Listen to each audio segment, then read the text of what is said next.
The story begins with a girl named Ariel, the princess of the Azura Kingdom, trying to decide on a shortcake to eat for breakfast. Her advisor Derek suggests she shouldn't make enemies based on rumors, since she is bound to become the next ruler of their country. But Ariel dismisses him, and says she has 2 elder brothers and an older sister, which puts her in an unlikely position to sit on the throne.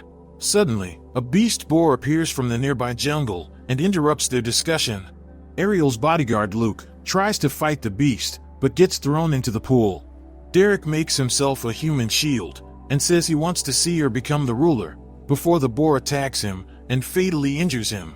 At the same time, Sylphiette wakes up midair and realizes she is falling to the ground. She tries very hard to suspend the fall and uses water magic that she learned from Rudius, but she can't control it the way she intended to, and the stress causes her hair to change from green to white. She lands directly on the boar's head, killing it from the impact and saving Ariel, but Sylphiette falls on the flower bed unconscious. Sylphiette wakes up on the bed, with Ariel standing by the bed. She catches her reflection and is surprised to see her hair turned gray, and wonders if it is a dream. Ariel says it is not, and tells her she is in the Azura Kingdom. She also adds that the Fit-Toa region vanished after the Mana Calamity. Sylphiette's face is filled with dread, thinking about Rudius. He was in the Fit-Toa region, and Ariel tells her with the region gone, it would be difficult to search for her family and friends. Ariel informs her that she will be punished for trespassing the palace, but if she is willing to stay by Ariel's side and change her name and appearance, she will help Sylphiette look for her missing family. She then hands Sylphiette motorcycle glasses to wear, and Sylphiette assumes the identity of Fitz, who will be serving as Ariel's bodyguard with Luke. A few days later, Fitz is getting Ariel ready for an event, after which she has planned a secret meeting with an important noble, Luke's father. At the event, Ariel greets all the guests, when her older brother Grabble sees her talking to Luke's father and is suspicious about the private discussion. Ariel jokes it off and says they were discussing desserts. Grabble isn't done yet and makes fun of Ariel. They continue their banter, but Grabble gets bored and leaves her alone. But he asks his servant to keep an eye on Fitz. They think Fitz is a boy since she wears men's clothing and are suspicious of her because nobody has ever heard her speak. Luke asks Fitz to stand nearby while he attends to a guest, but Fitz can't help herself from swaying and loses her balance. A guest tries to help her and notices her hands are slim and elegant, like a girl's. Fitz pulls away from the guest and bumps into another, making him spill his drink. But before things can escalate, Ariel randomly starts singing, which diverts everybody's attention. Later, Fitz has a recurring nightmare of falling into the darkness, and it keeps her awake at night. The next day, Ariel, Luke, and Fitz are out in the garden, and Sir Paimon updates Ariel about their plans with the Night Order, Magic Order, Imperial Guards, and City Guards. She plans to solidify her position before they move to the next step of their secret plan. After Sir Paimon leaves, Ariel compliments Fitz for learning the palace etiquette and how she handles everything. But Ariel feels helpless since she can't help Fitz find her family members, who are spread on different continents after the Mana Calamity. So Ariel invites Fitz to sleep in her room, since she heard Fitz has trouble sleeping because of nightmares. At night, Grabble and his servant Darius are enjoying a play, where the actors perform a play of Princess Ariel sending spies, planning to start a coup. Garbel thinks that is a possibility, but Darius assures that if that happens, he will eliminate her before it leads to anything big. Later that night, Fitz comes to Ariel's room, and Ariel pretends to do naughty things to Fitz, but then laughs when Fitz thinks she's serious. Ariel regards her as a friend, and she can imagine what Fitz is going through when she lost her family, because Ariel is grieving the loss of Derek, who sacrificed himself to save Ariel. She finds comfort in Fitz, as she can depend on her. In the middle of the night, Fitz finds it easy to relax, with Ariel clutching her hand. But Fitz spots someone near the bed, and the woman attacks her, but Fitz is quick and wards off the attack. She turns out to be the girl who was sitting on Darius's lap during the play. He sent her to finish off Ariel. The woman injures Fitz, she corners Fitz and Ariel, and is about to land the finishing blow, when Fitz uses her air magic and attacks her at point-blank range, sending her flying through the palace wall. But Fitz loses consciousness, as the knife she got injured with is laced with poison. Luke finally comes in, and Ariel calls for medics immediately. The next day, it is revealed that the girl who attacked them was the famous assassin, Night's Eye Crow. Ariel is glad that Fitz is fine, and that they were able to treat her before she died. Sir Paimon suggests that Ariel leave the palace under the pretext of studying abroad, because there is no guarantee how many more attacks may happen. Ariel agrees, and Luke offers to come along. Ariel relieves Fitz of her duties as her guardian, and apologizes for not being able to find her family and friends. But Fitz refuses to let go of her friend, and decides to go along so she can protect Ariel. Hearing this, Ariel has tears in her eyes, and she promises to become the ruler of the Azura Kingdom one day. Elsewhere, Rudius is traveling north with a group of people. It is snowing outside, and two adventurers sit across Rudius and notice him sighing a lot. One of them asks if something is bothering him. Rudius manages to whisper sorry. She doesn't stop there, and asks why he is heading north, since he is young and they are going to a dangerous place. Rudius shuts her down, which enrages the younger mercenary, and she yells at Rudius for being rude to her partner Suzanne. Suzanne tries to calm her down, and addresses her as Sarah. Rudius is suddenly reminded of Eris, as Sarah resembles her. Rudius tells them he is going to search for his mother, who went missing after the Mana Calamity. Suzanne asks him if he has any leads as the area is huge, and it will be difficult for him to search without any clues. She offers to tell him about the region, and he accepts, as they have nothing better to do. They reach the northern region, and Rudius parts ways with the group traveling with him, and he goes to book a room for a month. In his room, he keeps the windows shut, and lies on his bed, engulfed by misery. He holds onto a lock of Eris's hair and thinks about her, but soon gets up because he can't keep continuing like this. He reminds himself he is on a mission to find his mother Zenith. He gathers his courage to get himself out of his room, and visits an adventure guild, and disbands his old party, Dead End. Now working alone, he picks out a dangerous mission. The manager doesn't allow it, but Suzanne steps in and asks Rudius to become part of her team of adventurers. She is concerned that Rudius doesn't care if he dies, and considering he is so young, she decides to take him in. Rudius agrees, and she introduces him to her team. Sarah is not happy since he was rude to them while traveling, but she doesn't have a choice and agrees. At the break of the dawn, they meet to start on the mission, and Rudius formally introduces himself, and says he casts spells without speaking them, and they are shocked. Suzanne also officially introduces herself as the vice leader of Counter Arrow, serving as a vanguard for the party. The other members come forward to introduce themselves. Timothy is a rear guard, specializing in offensive magic. Mimir is in charge of healing magic. Patrice is a vanguard like Suzanne, and Sarah is an archer. Their target is Luster Grizzlies, and they make a camp to discuss their strategy. Rudius is assigned to support, so he asks Suzanne how else he can help, but Sarah dismisses his help, and rudely states that he needs to do what he is asked. Rudius can't help but notice how similar she is to Eris. They soon spot 20 Luster Grizzlies, and using Timothy's fire attacks, and Rudius's earth magic to hold them in place, they easily subdue them. It is almost too easy, but something catches Rudius's attention. He places his head on the ground, and hears many more Luster Grizzlies approaching them. The Luster Grizzlies have covered themselves in mud, which makes fire ineffective against them. Rudius uses his demon eye, and finds they have been surrounded by the beasts. As the beasts approach him, he loses his will to fight, and is about to be attacked, when Suzanne steps in and fights off the beast, telling everybody to run. Sarah refuses to run, and starts attacking them, and so do the other team members. Seeing the team fight and save each other, stirs up something in Rudius, and he remembers that he was once in a team who used to look out for each other. This gives him the will to fight back, and when the group is about to be attacked by another wave of enemies, he steps forward, and assures the group to leave everything to him. He creates a fireball bigger than they've ever seen, and with one spell, kills all the Luster Grizzlies surrounding them. They skin the beasts and burn their bodies. Rudius is grateful that Suzanne brought him on the mission, as it helped him take a step out of his depression. Sarah also thanks him for saving them, but quickly walks away, and Rudius smiles. When they reach the guild, everybody looks at them with hate, but Suzanne announces they'll celebrate with everybody and treat them with free food and drinks, so everybody cheers for the new team. Suzanne makes sure they remember their team Counter Arrow, and cheers for Rudius. After a long time, Rudius laughs wholeheartedly. Rudius finally opens the window, and lights the fire in his room. Rudius reaches in his pocket and takes out Roxy's underpants that he carries with him. He realizes he had forgotten how to live a meaningful life, but when he saw his team fighting, he was reminded of that feeling. He starts crying and is reminded of all the things he is blessed with.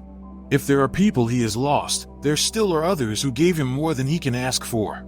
His master Roxy, his parents, his sisters, Lilia, Sylphiette, and Rudyard, are still somewhere. He finally decides to let Eris go, and throws her hair into the fire, and hopes his master will guide him through his journey. It has been a few months, and Rudius has been working as an adventurer in the north. He has started to work out, and with regular exercise, he has grown stronger. Every day before leaving his room, he prays to the shrine he had made of Roxy, acknowledging her as his master and guiding light. People have started recognizing Rudius, and he is known as the famous Quagmire, a nickname given by the people. He is known to use his magic to help people around the town. But Sarah keeps her distance from him, and always acts cold around him. One day, Counter Arrow invites him on a mission in the Galgao ruins, a fort built in the age of the First Human-Demon War. Their mission is to gather snow drake scales that have been dropped there. They journey through the territory, and avoid the areas that belong to the snow beasts. Rudius guards the others while they gather the scales, and he notices a giant sculpture that resembles Kashirika, the demon empress that gave him his demon eye. Suddenly a group of snow drakes emerge from one of the caves, and Rudius alerts everybody. He stays behind, and fights off the drakes, but soon finds himself surrounded by them. He thinks he's toast, but Counter Arrow arrives to help Rudius. They fight off the snow drakes, but the creatures keep coming. They are about to be overwhelmed, when another team of adventurers arrives, and helps them kill the creatures. Once they're done, the leader of the other team, Soul, punches Timothy, and the pushover introduces himself. Soul shouts at them and accuses them of stealing their mission. Rudius remembers him from the guild, where he had announced taking a mission of eliminating a herd of snow drakes that appeared in Ilbrin Cave. Suzanne is furious, because Ilbrin Cave is a day's travel from there. Timothy calms Suzanne down, and explains that Ilbrin Cave and the Galgao ruins are connected. So the monsters were running away from their attack, and Counter Arrow thought the creatures were attacking them. Timothy clears up the misunderstanding, and tells Soul that they are on a different mission. Soul apologizes for hitting him out of nowhere.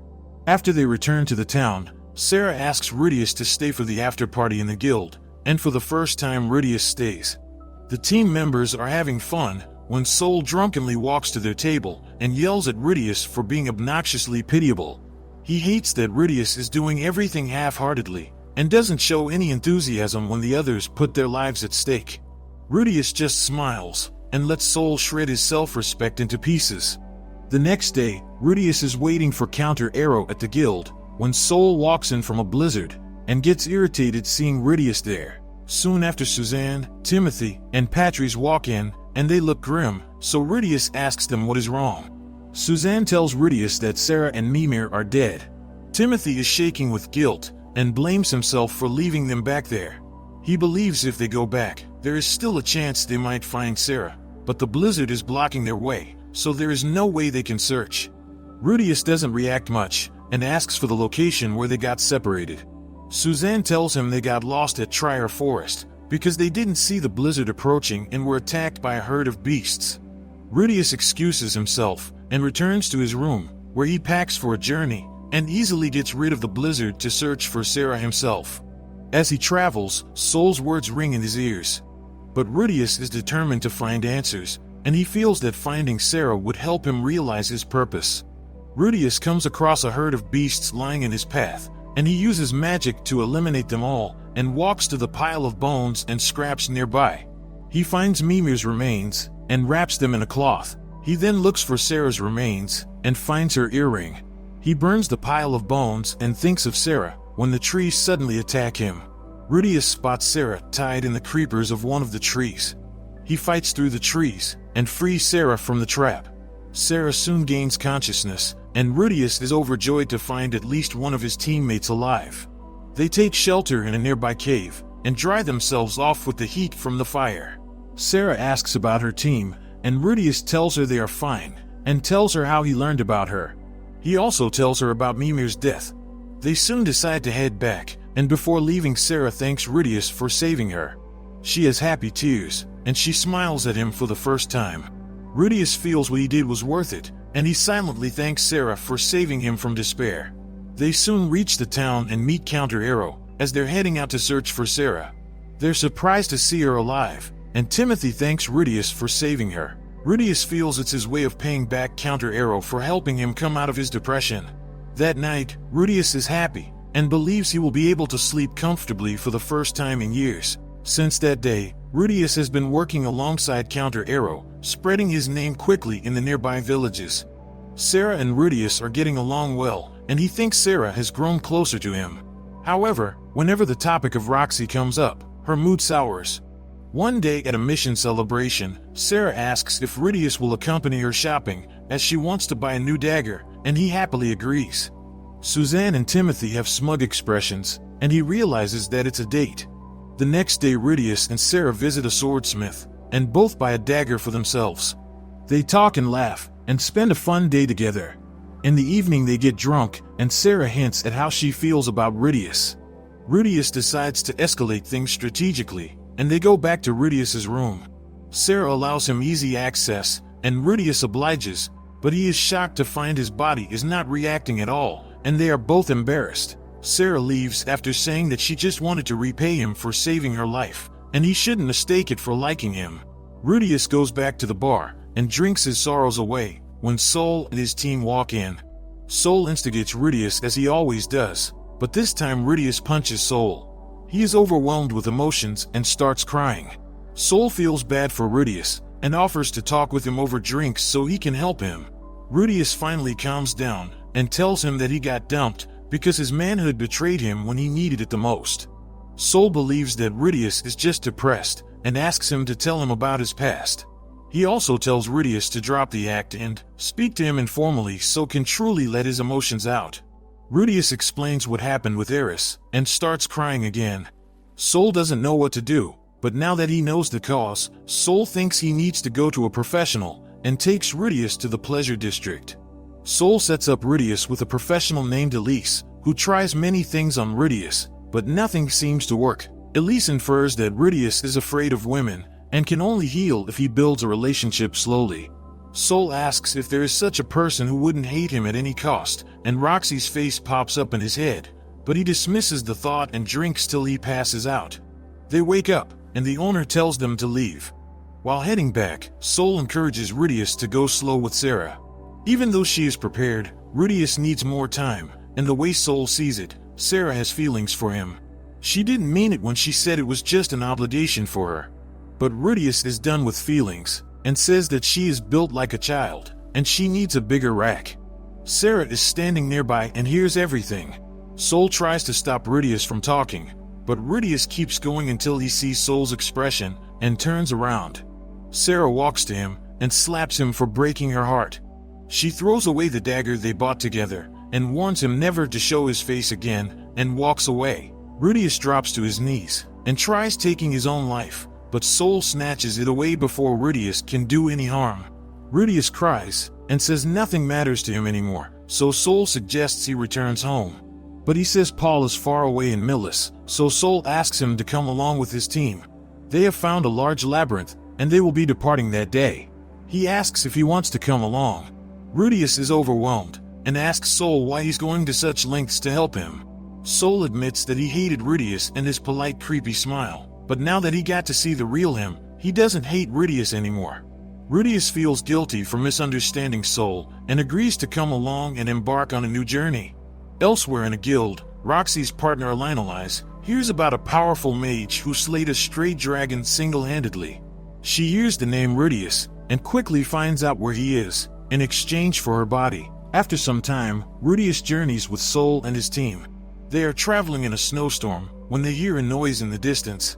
Rudius uses earth magic to lift himself and look for the source of the noise, when he notices a group of 10 grizzly bears running toward them. They create a snow cloud behind them, restricting visibility. Rudius alerts Sol and others, and they immediately take formation. Rudius turns the earth into mud, and traps the grizzlies, and the others take them down easily. Suddenly a red dragon appears in the sky and attacks them. Everybody is taken aback, because even Rudius couldn't detect it approaching. Sol yells at his people to run, and Rudius creates a distraction so the others can run. He shoots the red dragon with stone spears, taking it down single-handedly. Everybody is stunned at Rudius' strength, and Sol offers Rudius to become an official member of his team. But Rudius declines, as he has to keep traveling in search of his mother. He has been taking extra care of himself, and working out every day to keep building up his strength. And he always pays homage to Roxy after every task is completed. The following day he is eating his breakfast, when a linealized Dragon Road walks in and approaches Rudius. She claims she has finally found him, and introduces herself. She tells him she is a former member of Paul's team and a friend of Roxy, which surprises Rudius, and he asks how Roxy is doing. It has been only a minute when she shows her true self. She is all over Rudius, and as she is exploring her way on his chiseled body, the necklace Rudius is wearing catches her attention, and she asks about it. Rudius tells her it is a gift from a friend, and Elinalize shows him a similar necklace she is wearing, and asks if his friend is an elf. He says yes, and it changes her mood. Elinalize is more restrictive of her actions, as she has no intentions of becoming Paul's daughter-in-law, or losing Roxy as a friend. Elinalize jumps straight to the point and tells him about Zenith, and says she is at the center of the Begaric continent in the Labyrinth City. Elinalize adds that he doesn't have to rush into things, because Roxy spoke with Paul and she must have reached the continent by now. So Rudius plans to delay his travel until the winter is over. Elinalize has been in the town for a week, and Rudius has come to know what a sinful woman she is. She has devoured Sol's entire army, including Sol, but Rudius still can't get rid of his sleeping snake, even after hearing Elinalize moan every night. Rudius pities himself, and is sure he is suffering from ED. Soon winter arrives, and Rudius does most of his training inside his room. One day Elinalize walks to his room with a letter addressed to Rudius. He opens it, and finds it is from the vice principal of Renoa University of Magic, inviting him to enroll as a special student at the university. He will be exempted from school tuition, and will have access to the main library and other facilities for doing research. After checking the letter's authenticity, Rudius decides to hold off on his plans for pursuing education, as he feels he should prioritize finding his mother first. That night, Rudius finds himself in a dream with the man-god. He admits that it doesn't feel as unpleasant as it used to. He shares his plans of meeting Roxy and his family, but the man-god asks him if he has the confidence to show his pathetic self to his master. He says he hasn't fixed his ED, and is still depressed after being dumped by Eris. Rudius gets irritated, but man-god continues and asks him to enroll at Renoa University. Rudius says he won't do it just because man-god asked him to, and wants to hear a solid reason. Otherwise he'll continue with his current plan. The man-god tells Rudius to enroll in the university and investigate the Fit-Toa region teleportation incident. If he does this, he will fix his women problem and get his confidence back. Suddenly everything starts glowing, and the man-god floats into the light. Rudius gets emotional thinking his ED will be cured at the University of Renoa. Spring comes around, and Rudius decides to embark on a journey to the kingdom of Renoa. He bids farewell to Sol and his team, and thanks them for caring for him during the 2 years they spent together. Rudius and Elinalize reach the kingdom of Renoa. Rudius decides to meet Genius, the vice principal of the Renoa University of Magic, and Elinalize decides to tag along. She wants to meet men of his age, and says she is cursed and will die if she stops sleeping around. They arrive at his office, and Genius asks if Rudius is willing to take a small test, so they can assess his skill. While walking towards the test arena, Genius informs them that besides magic, the university also provides other kinds of education. Rudius immediately asks if medical science is taught, as he has a friend who needs to be cured desperately, and Genius applauds his noble cause. Unbeknownst to him, Rudius just wants to find a cure for his ED. They reach the examination area, and Genius asks Rudius to show if he really can cast magic without incantation. He wants Rudius to go against one of their students, a mage named Fitz, who can also cast magic without reciting a spell. Fitz appears before Rudius, and she immediately recognizes him, but because of her disguise, Rudius has no idea that it is Sylphiette he is competing against. Fitz begins to attack Rudius, but before she can cast her spell, Rudius disperses it and knocks out Fitz with one strike. Fitz is baffled, and the spectators are surprised, but Rudius is worried that he embarrassed an upperclassman and thanks Fitz for the competition. The test earns Rudius a seat at the university, and he soon starts his life as a student and begins living in a dorm room. Elinalize also starts attending the university to search for new prey every day. It is the first day for the new students, and as they assemble, they see Princess Ariel, Fitz, and Luke arrive to make an announcement. Ariel stands at the podium and introduces herself as the second princess of Azura Kingdom and the student council president. She encourages the students to try their best and be respectful of each other. After the welcome speech is over, Rudius walks to class and is immediately met with a scream. Zenoba runs towards him screaming. He picks Rudius up in his arms and can't believe his master is here. Another student named Linnea finds it irritating, and Rudius greets her, and she introduces herself as Linnea de Doldia, the daughter of the village head warrior of the Great Forest, Guise of the Doldia. Rudius sees another girl of the same tribe and asks for her name. She tells him her name is Persina, and quickly goes back to focusing on her food. Rudius takes his seat, and another boy sitting in the front introduces himself as Cliff Grimoire, a self-proclaimed genius mage. The last student in the class isn't there, as she is exempted from attending classes. Rudius takes a tour of the university, before heading to the library to start his research on the Fit-Toa region teleportation incident.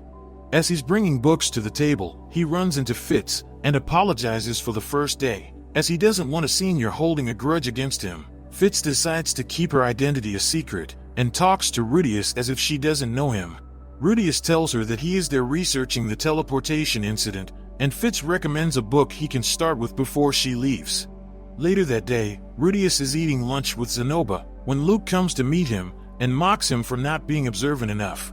He asks Rudius if he recognizes him, but seeing Rudius struggle, Luke tells him he is Luke Nodo's Grey Rat, and walks away, scoffing at Rudius's ignorance. Zenoba tells Rudius that Luke is an aristocrat in the Azura Kingdom and is in the university to protect Princess Ariel. Rudius is curious to know why Ariel has enrolled herself as a student at the university, but keeps it to himself. Rudius spends his afternoon in the library, and when he walks out, it is already getting dark. He is passing the girls' dorm when a pair of silky white panties fall from the sky, and he sees somebody hide on the top floor. Suddenly a girl screams from behind him and gathers all the other girls yelling that he is a panty thief. A gorilla beast girl named Goliath appears and grabs Rudius by the wrist, threatening to destroy him. But Fitz arrives and tells everybody that it was her mistake. She was drying Ariel's underpants when she accidentally dropped one, and Rudius just picked it up. But Goliath won't listen until Fitz gets serious and guarantees them a visit to the infirmary if they don't back off. The girls take the warning and leave. Fitz apologizes to Rudius while healing the bruises on his wrists. Rudius genuinely feels grateful for Fitz's help and thanks her for saving him, but Fitz laughs and says it feels weird to be thanked by him. Rudius doesn't understand why, but Fitz just says it is a secret, and as she walks away, the wind blows, making her look beautiful, and Rudius finds himself blushing after a very long time. After some time, Rudius gets into a routine at the university. He starts his mornings with sword training, then returns to his dorm room and practices magic. However, he feels he isn't making any progress. He then eats a hearty breakfast with Zenoba, and every now and then he spots Elinalize harassing a male student. In the afternoon, he attends classes on recovery and barrier magic. When there are no classes, he sits in the library and investigates the teleportation incident. Since teleportation is considered forbidden art, he can't find much on the topic, but he hopes he'll find something in the book recommended by Fitz. His days are more or less the same, and nothing has changed with his sleeping soldier. It is still hanging around with no signs of recovery. One day Rudius is sitting at the library when Fitz arrives and asks if she can sit beside him. Rudius pulls out a chair for her and notices she has a book on teleportation. Fitz explains that one of her acquaintances went missing in that incident, and recently she learned that he is alive, but she couldn't do anything to help him. So she asks Rudius if she can help with the investigation of the incident. Rudius gladly accepts the offer and shakes hands with Fitz. He can't help but blush every time Fitz smiles at him, but brushes this thought away, as he thinks Fitz is a boy. While walking back to their dorms in the evening, Rudius asks Fitz about her dorm room. Fitz tells him that she has special permission to live with Ariel in her dorm. They talk about how Fitz learned voiceless incantation, and she tells Rudius about her master, whom she holds in high regard. Rudius can't calm his pounding heart when he is with Fitz, which confuses him since he knows he doesn't swing that way. Zenoba comes yet again to Rudius, pleading him to teach him the art of making figurines.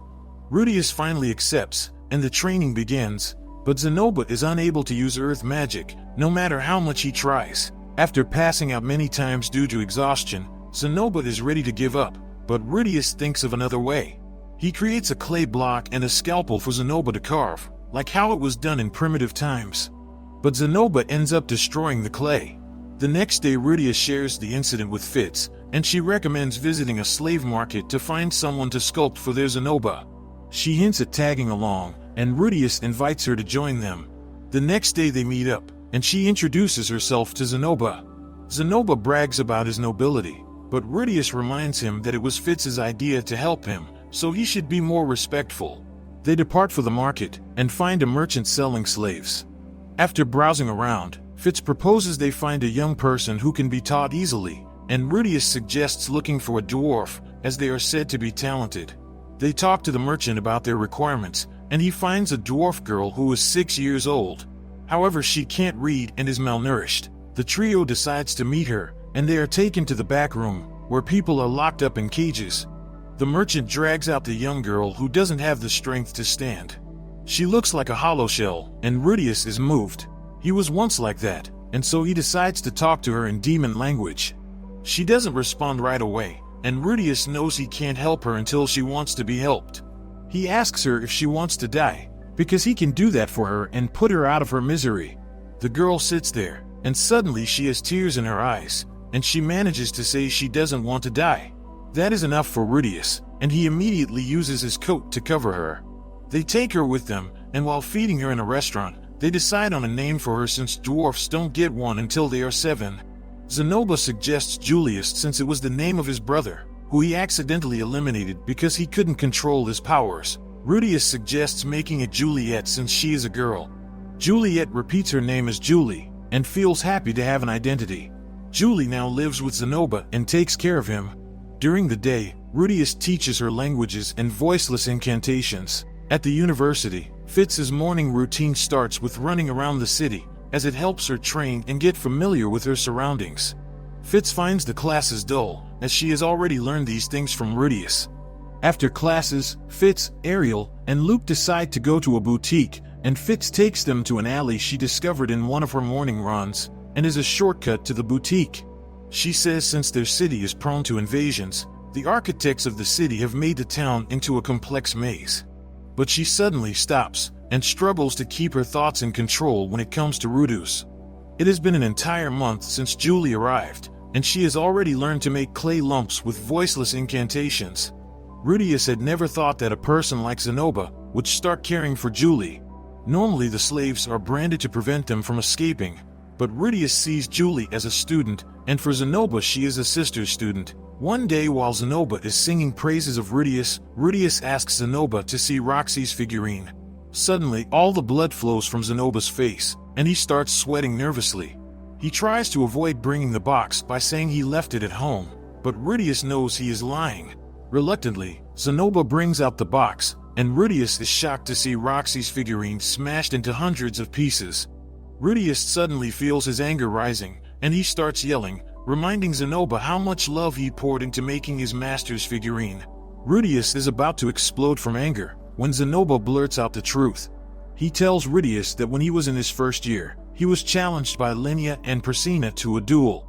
Both parties bet something precious, and then he lost, and they broke Roxy's figurine. Zenoba cries like a baby, and a chill runs down his spine when he sees Rudius's face.